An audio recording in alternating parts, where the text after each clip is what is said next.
بسم اللہ الرحمن الرحیم۔ ایک دفعہ ایک عیسائی پادری نے دیکھا کہ مسلمانوں کے قافلے حج کر کے واپس آ رہے ہیں اور یہ بہت بڑی تعداد میں ہے۔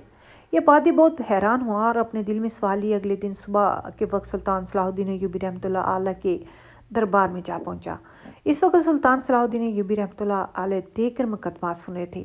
جب اس پادری کی باری آئی تو اس نے اپنا تعارف کروایا تو سلطان صلاح الدین ایوبی رحمۃ اللہ علیہ نے پوچھا کہ آپ کس سلسلے میں دربار میں حاضر ہوئے؟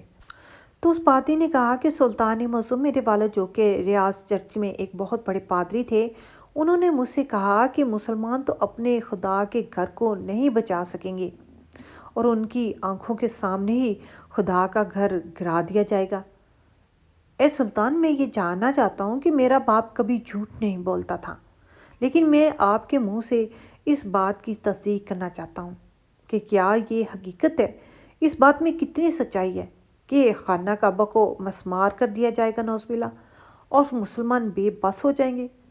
کیونکہ سلطان معظم، میں نے دیکھا کہ 2 دن پہلے مسلمانوں کے بہت بڑے قافلے حج سے واپس لوٹ رہے تھے اور میرے دل میں یہ سوال اٹھا کہ میرے والد نے مجھ سے کہا تھا کہ مسلمان بے بس ہو جائیں گے، جبکہ مجھے سمجھ نہیں آ رہی کہ مسلمانوں کے اتنے بڑے بڑے قافلے اتنی بڑی تعداد میں خانہ کعبہ کی زیارت کر کے اپنے فرائض انجام دے رہے ہیں۔ تو گویا اتنی بڑی مسلمانوں کی تعداد اور کیسے کوئی خانہ کعبہ کو مسمار کر سکتا ہے؟ نعوذ باللہ۔ مختصر یہ کہ خانہ کعبہ کو کون اور کب تباہ کرے گا؟ نعوذ باللہ۔ اور قیامت کب آئے گی؟ سلطان صلاح الدین ایوبی رحمۃ اللہ علیہ کا دربار درباریوں سے بھرا ہوا تھا۔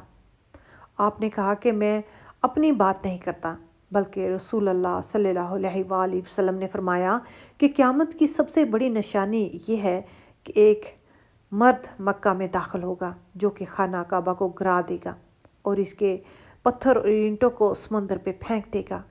اس آدمی کی نشانی یہ ہے کہ خانہ کعبہ اللہ تعالیٰ کا گھر ہے اور اس کی حفاظت کی ذمہ داری بھی اللہ تعالیٰ نے خود اپنی ذمہ لی ہے۔ لیکن یہ قیامت کی نشانیوں میں سے ایک نشانی ہے کہ قریب قیامت میں ایک شخص خانہ کعبہ کو گرائے گا۔ اس واقعے کی تفصیل سے پہلے آپ کو یہ واضح کر دوں، جب یمن کے بادشاہ ابراہیم نے خانہ کعبہ کو گرانے کی کوشش کی تو اس کا کیا حشر ہوا تھا؟ رسول اللہ صلی اللہ علیہ وسلم کی پیدائش سے صرف 55 دن پہلے یمن کا بادشاہ ابراہیم ہاتھیوں کی فوج لے کر خانہ کعبہ پر حملہ آور ہوا تھا۔ اس کا سبب یہ تھا کہ ابراہیم نے یمن کے دارالسلطنت میں ایک بہت ہی شاندار اور عالیشان گرجا گھر بنایا تھا اور یہ کوشش کرنے لگا کہ عرب کی بجائے لوگ یمن آ کر اس کے گرجا گھر کا حج کیا کریں، جبکہ مکہ والوں کو یہ معلوم ہوا کہ خانہ کعبہ کی بجائے ابراہیم یمن کے گرجا گھر میں حج کروانا چاہتا ہے۔ تو ایک شخص غیظ و غضب میں جن بن کر یمن گیا اور وہاں کے گرجا گھر میں پاخانہ کر کے اس کی نجاست سے لت پت کر دیا، اور بعض روایت میں یہ بھی ہے کہ اس گرجا گھر کو توڑ پھوڑ کا نشانہ بنایا۔ جب ابراہیم نے یہ واقعہ سنا تو وہ طیش میں آپے سے باہر ہو گیا، خانہ کعبہ کو تباہ کرنے کے لیے ہاتھیوں کی فوج لے کر مکہ پر حملہ آور ہو گیا اور اس کی فوج کے اگلے دستے نے مکہ والوں کے تمام اونٹوں اور دوسرے مویشیوں کو چھین لیا۔ اس میں 200 یا 400 اونٹ حضرت عبد المطلب کے بھی تھے۔ حضرت عبد المطلب کو اس واقعے سے بڑا رنج پہنچا، چنانچہ آپ اس معاملے میں گفتگو کرنے کے لیے اس لشکر میں تشریف لے گئے۔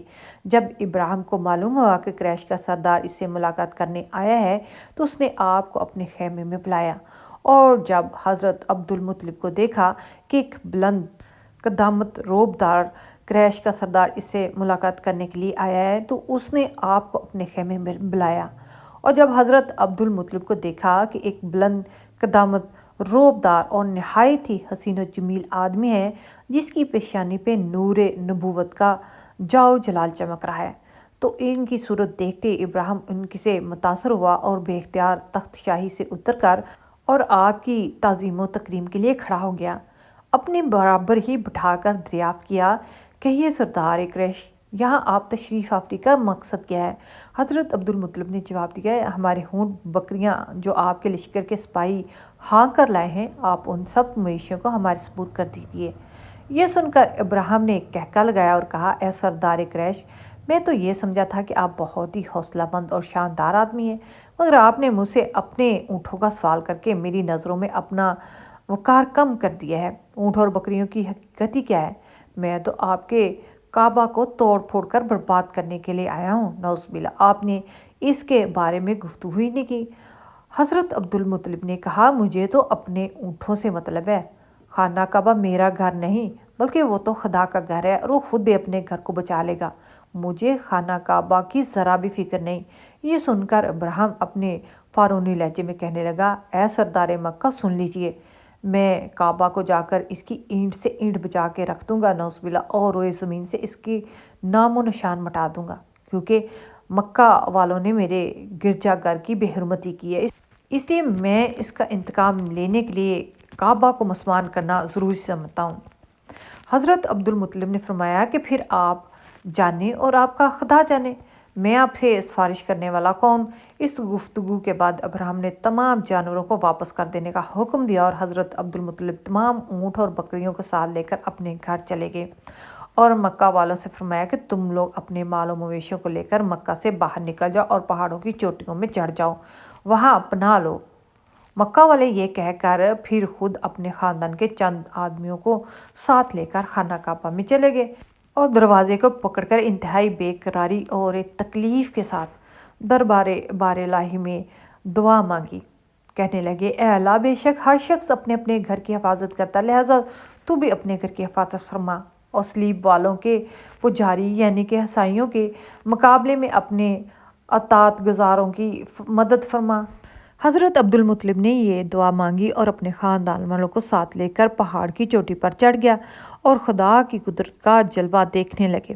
ابراہیم جب صبح کو خانہ کعبہ جانے کے لیے اپنے لشکر جرار اور ہاتھی قطار کے ساتھ آگے بڑھا اور مقام مخمس میں جا پہنچا تو خود اس کا ہاتھی، جس کا نام محمود تھا، ایک دم بیٹھ گیا۔ انہوں نے ہنٹر مارا اور بار بار للکارا مگر ہاتھی نہیں اٹھا۔ اسی حال میں قہر الہی ابابیلوں کی شکل میں نمودار ہوا اور ننھے ننھے پرندے جھنڈ کے جھنڈ، جن کے چونکوں اور پنجوں میں تین تین کینکر تھی، سمندر کی جانب سے حرم کعبہ کی طرف آنے لگے۔ ابابیلوں کے لشکر نے ابراہیم کی فوج پر اس زور و شور سے سنگ باری شروع کر دی کہ ابراہیم لشکر اور اس کے ہاتھیوں کے پر خچے اڑ گئے۔ ابابیلوں کی سنگ باری خداوند قہار و جبار کے کار و غضب کی ایسی مار تھی کہ جب بھی کوئی کنکری کسی ہاتھی سوار کے سر پر پڑتی، وہ آدمی کے بدن کو چیرتی ہوئی ہاتھی کے بدن سے پار ہو جاتی۔ ابراہیم کی فوج کا ایک آدمی بھی زندہ نہیں بچا، سب کے سب ابراہیم اور اس کے ہاتھیوں سمیت تباہ و برباد ہو گئے اور ان کے جسم کی بوٹیاں ٹکڑے ٹکڑے ہو کر زمین میں بکھر گئے۔ پھر سلطان صلاح الدین ایوبی رحمۃ اللہ نے فرمایا، چنانچہ قرآن مجید کی سورۃ الفیل میں خداوند قدوس نے اس واقعے کا ذکر کرتے ہوئے ارشاد فرمایا، یعنی اے محبوب، کیا آپ نے نہیں دیکھا کہ آپ کے رب نے ان ہاتھی والوں کا کیا حال کر ڈالا؟ ان کے خداؤں کو تباہی میں نہ ڈالا اور ان پر پرندوں کے ذریعے کینکریاں بھیجیں تاکہ انہیں کینکریوں کے پتھروں سے مارے تو انہیں چبائے ہوئے گھاس جیسا بنا ڈالا۔ جب ابراہیم اور اس کے لشکر کا یہ انجام ہوا تو عبدالمطلب پہاڑی سے نیچے اترے اور خدا کا شکر ادا کیا اور اس کی کرامت کا دور دور تک چرچا ہو گیا اور تمام اہل عرب ان کو ایک خدا رسیدہ بزرگ کے قابل احترام سمجھنے لگے۔ پھر سلطان صلاح الدین ایوبی رحمۃ اللہ علیہ نے کہا کہ اب میں تمہیں اس واقعے کے بارے میں بتاتا ہوں جو قیامت کے نزدیک پیش آئے گا، جس کے بارے میں حضرت محمد صلی اللہ علیہ وآلہ وسلم نے فرمایا، اللہ تعالیٰ کا آپ صلی اللہ علیہ وسلم پر خاص کرم یہ ہے کہ آپ کو اللہ پاک نے تمام علوم عطا فرمائے جن کا تصور ہمارا انسانی ذہن کبھی نہیں کر سکتا۔ جو بات ہمارے نبی پاک صلی اللہ علیہ وسلم نے فرما دی وہ پوری ہو کر رہے گی۔ اللہ پاک ارشاد فرماتے ہیں، اور یہ بات اپنی خواہش سے نہیں کرتے، وہ تو نہیں مگر وہی جو انہیں کہی جاتی ہے۔ اللہ کے علم کے سمندر کے مقابلے میں نبی اکرم صلی اللہ علیہ وسلم ایک قطرہ ہے، مگر آپ صلی اللہ علیہ وسلم کا یہ قطرہ تمام مخلوق کے لیے ایک سمندر کے برابر ہے۔ یہ بات سچ ہے کہ آپ صلی اللہ علیہ وسلم کے علم کے بارے میں اندازہ نہیں لگا سکتے۔ اللہ کی ذات تو بہت ہی وسیع ہے، ہم اس کا اندازہ کس طرح لگائیں گے؟ آپ صلی اللہ علیہ وسلم نے اپنے سے پہلے گزرے انبیاء اکرام اور ان کی امتوں کے ساتھ ساتھ آنے والے وقتوں کے بارے میں بھی امت کو آگاہ کیا، محدثین اور مفسرین کا کہنا ہے کہ جب قیامت قریب آنے والی ہوگی تو خانہ کعبہ کو گرائے جانے کا واقعہ پیش آئے گا۔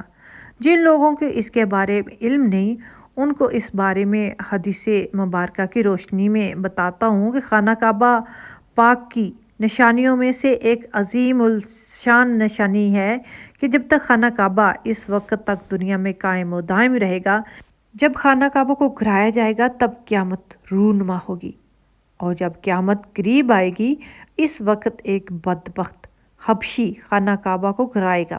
پھر قیامت آئے گی۔ اس بدبخت حبشی کے بارے میں آپ صلی اللہ علیہ وسلم نے ارشاد فرمایا، حبشی کی شکل و صورت ایسی ہوگی کہ وہ چھوٹی پنڈلیوں والا کعبہ کو گرائے گا، جبکہ بخاری شریف میں لکھا کہ رسول اللہ صلی اللہ علیہ وسلم نے فرمایا کہ گویا کہ میں اس حبشی کو دیکھ رہا ہوں، وہ کالا اور چوڑی ٹانگوں والا ہے، کعبہ کے پتھر اور اینٹوں کو اکھاڑ اکھاڑ کر پھینک رہا ہے۔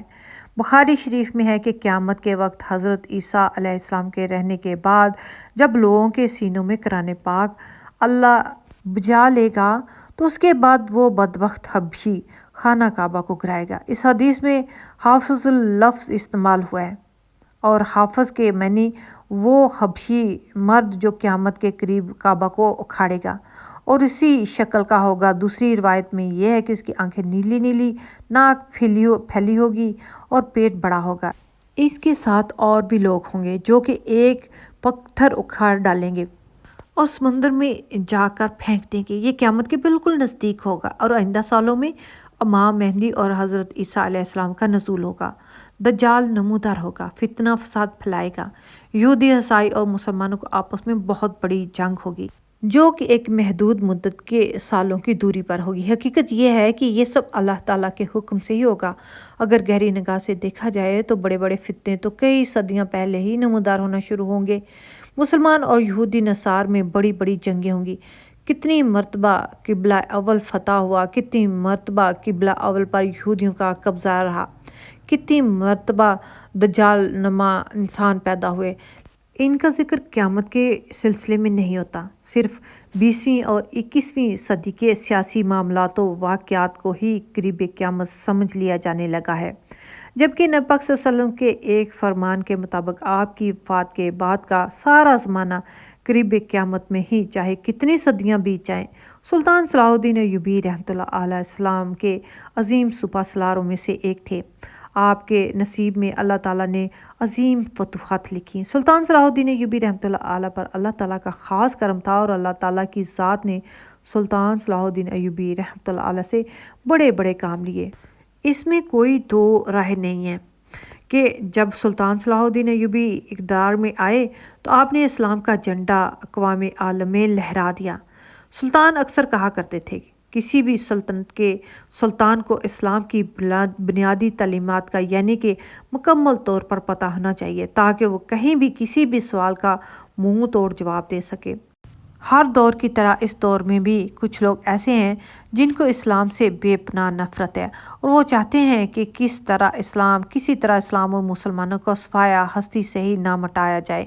اسی طرح ایک دن سلطان صلاح الدین ایوبی رحمۃ اللہ علیہ اپنی عدالت میں موجود تھے کہ ایک یہودی عورت اپنی چند کنیزوں اور ملازموں کے ساتھ سلطان کے سامنے حاضر ہوئی، لیکن اس نے مکمل پردہ کیا ہوا تھا اور ایک خاص قسم کا عظیم الشان لباس پہنا ہوا تھا۔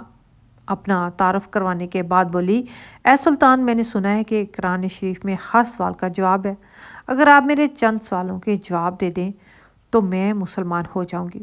سلطان صلاح الدین ایوبی رحمۃ اللہ علیہ نے بڑے مجمع میں کہا، پوچھئے کیا سوال ہے، میں آپ کو ان کے جواب ضرور دوں گا۔ لڑکی نے سوال کی بارش کر دی، وہ ایسی کون سی چیز ہے جس کو خدا نے تخلیق نہیں کیا؟ وہ کون سی چیز ہے جو خدا کے علم میں نہیں؟ وہ کون سی چیز ہے جو اللہ تعالیٰ کے پاس نہیں؟ وہ کون سی چیز ہے جس کے سب بال ہی بال ہیں؟ وہ کون سی چیز ہے جس کا صرف منہ ہی منہ ہے؟ وہ کون سی چیز ہے جس کے صرف پاؤں ہی پاؤں ہیں؟ وہ کون سی چیز ہے جس کی صرف آنکھیں ہی آنکھیں ہیں؟ وہ کون سا بندہ ہے جس کا خاندان نہیں؟ وہ کون سی چیز ہے جو شکم مادر میں نہیں رہی؟ وہ کون سی چیز بے جان چیز ہے جو سانس نہیں لیتی؟ ناقوس کی آواز کا معنی کیا ہے؟ وہ کون سی چیز ہے جس نے ایک مرتبہ پرواز کیا؟ وہ کون سی چیز ہے جس پر صرف ایک بار سورج چمکا؟ وہ کون سا درخت ہے جس کے سائے کو تیز رفتار سوار 100 سال دوڑ کر بھی عبور نہیں کر سکتا؟ وہ کون سا درخت ہے جو دھوپ اور پانی کا محتاج نہیں؟ دنیا میں اس کی مثال کیا ہے؟ جنت کے برتن جن میں مختلف قسم کے کھانے ہوتے ہیں، جنتی لوگ ایک دوسرے سے ملتے ہیں، دنیا میں اس کی مثال کس طرح کی ہے؟ جنت کے سیب سے حوران برآمد ہوگی، لیکن اس میں ذرا برابر بھی کمی واقع نہیں ہوتی۔ دنیا میں اس کی مثال کیا ہے؟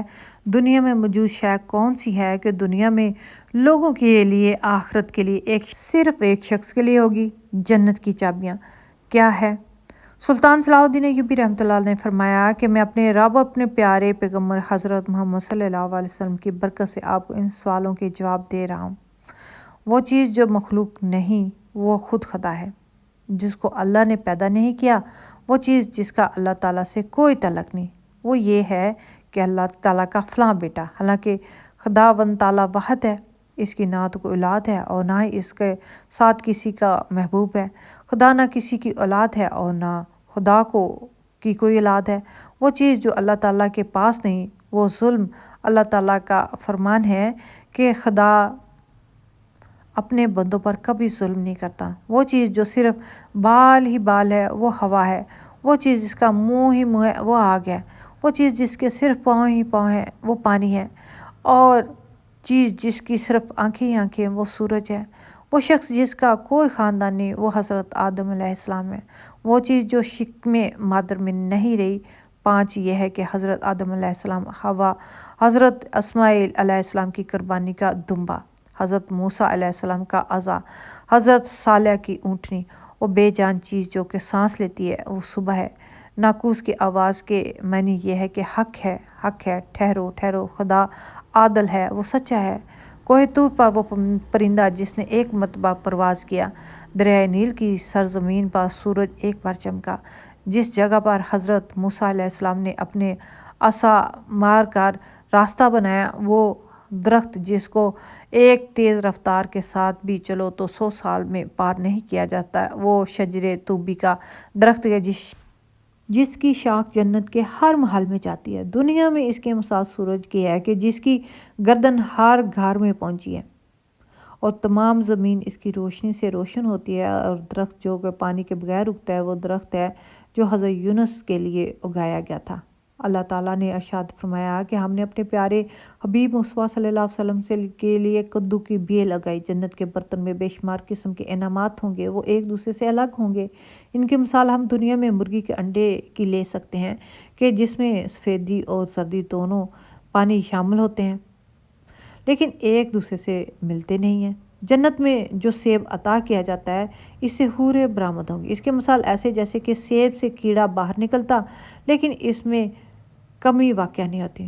وہ چیز جو دنیا میں سب کے برابر ہے، چاہے وہ مومن ہو یا کافر ہو، لیکن آخرت میں وہ صرف اور صرف مومن کو عطا کی جائے گی۔ وہ کھجور کا میوہ جسے آخرت میں صرف مومن ہی کھائے گا، جبکہ دنیا اسے مومن اور کافر دونوں یکساں استعمال کرتے ہیں۔ جنت کی کنیاں کلمہ توحید ہے، لا الہ الا اللہ محمد رسول اللہ۔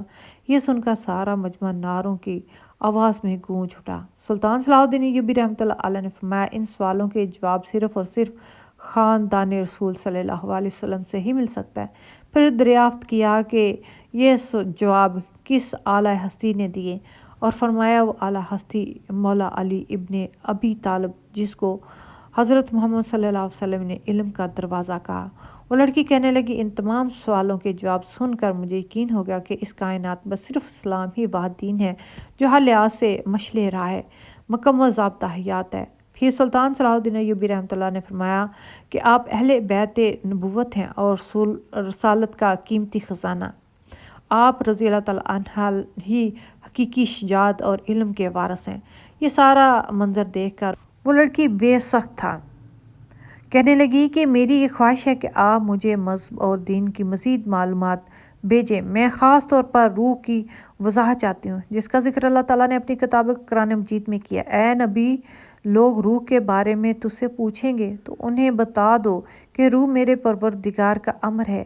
یہ روح کیا چیز ہے؟ تو سلطان صلاح الدین ایوبی نے فرمایا کہ مولا علی شیر خدا رضی اللہ تعالیٰ عنہ نے فرمایا کہ اما بعد، روح ایک نورانی نقطہ ہے اور ایک غیر مری مخلوق ہے جس کو اللہ تعالیٰ نے اپنی قدرت کاملہ سے پیدا کیا ہے، اپنے خاص خزانے سے نکال کر اپنی ملکیت میں رکھا، اور یہی روحی اصل میں ہر چیز کا سبب زندگی ہے، اور ہر ذی روح جاندار کے پاس ایک وقت مقرر تک امانت ہے۔ جب تک اس کی مدت مکمل ہوتی ہے تو خدا اسے واپس اپنے پاس بلا لیتا ہے۔ سلطان صلاح الدین ایوبی رحمۃ اللہ کے یہ الفاظ سن کر وہ یہودی عورت اور اس کی کنیزیں اور دیگر احباب رونا شروع ہو گئے، اور سلطان صلاح الدین ایوبی سے کہنے لگی کہ ہماری اللہ سے سفارش کیجیے، ہم نے اپنی جتنی زندگی گزاری ہے وہ کفر میں گزاری ہے، بدکاری کرنے میں، شراب میں، ناچ گانے میں۔ آپ اللہ تعالیٰ سے دعا کیجیے وہ ہمیں راہ ہدایت پر چلائے اور اپنی زبان سے ہمیں کلمہ پڑھا دیجیے۔